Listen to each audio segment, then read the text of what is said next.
All right, welcome everyone. Amanda here at a rough-in inspection, doing our duct leakage test, but also can check some air barrier stuff. We're in the garage, so you want to look for the separation between the garage and the house. You can see here we've got some knee walls that has plywood. It's going to get insulated behind that, hopefully. So that's good. We are good there. Another thing to note are where our joists are running into the house above our top plate. We're going to make sure it's already blocked, but we want it sealed between the blocking and the joists. So hopefully they'll foam around that before it's insulated. Let's see. And another thing to note, once the electrical is roughed in, any outlets or anything on this wall, you'll want to seal the back sides of those pretty good, because this is basically an exterior wall. These should be treated as one. Let's go over here. So just while you're at it, might as well check that the window stickers are good. In this area, we have a U value limit of 0.3. So it looks like we are at 0.3 and our solar heat gain coefficient is 0.29.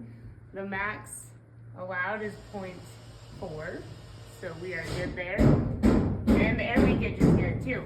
So windows are good. So there's a couple problem areas. Luckily, the fireplace is not installed yet, but right now we are missing the insulation and the air barrier. That is supposed to be behind the fireplace. So we're gonna have them insulate and then drywall and then put in the fireplace. So that gets missed fairly often. Another spot, bathtubs on exterior walls. This also gets missed all the time, but we want an air barrier and insulation behind the bathtub, because if it gets installed as is, you've got a big kind of gap behind it. So what they're gonna have to do, and luckily the plumbing isn't in yet, we're gonna have them pull it back, add some drywall and insulation, and then call it good. So, or cement board, waterproofed, whatever.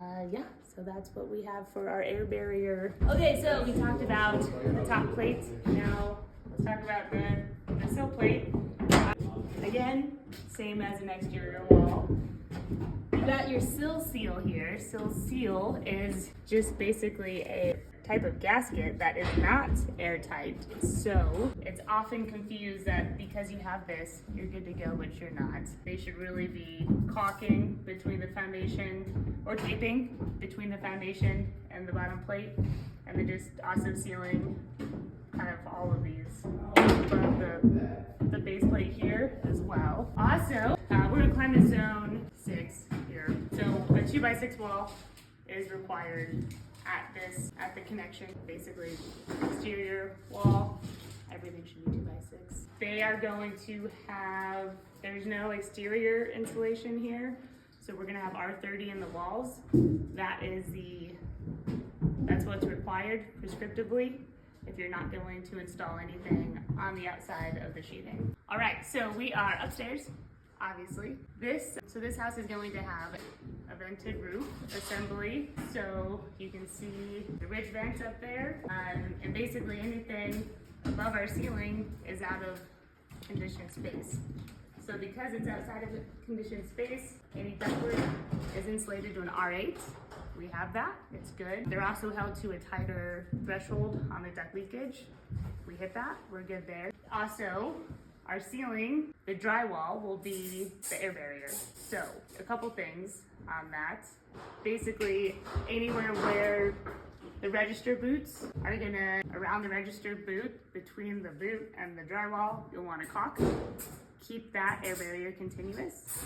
You'll also want, on our transitions from the vertical assembly to horizontal, we're gonna install a gasket on the top plate. Just make sure that's a consistent transition, and that's gonna be exterior walls and all interior walls. Anything connecting vertical to the horizontal. Another item they'll need to do is seal at all penetrations of the top plate.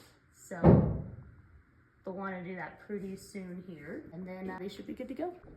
All right, so another item we want to make sure they're going to install are baffles. The baffles basically will keep the insulation from dumping up and over into that soffit because we want to keep the vents in the soffit clear and just have a good path for the airway to go to the ridge.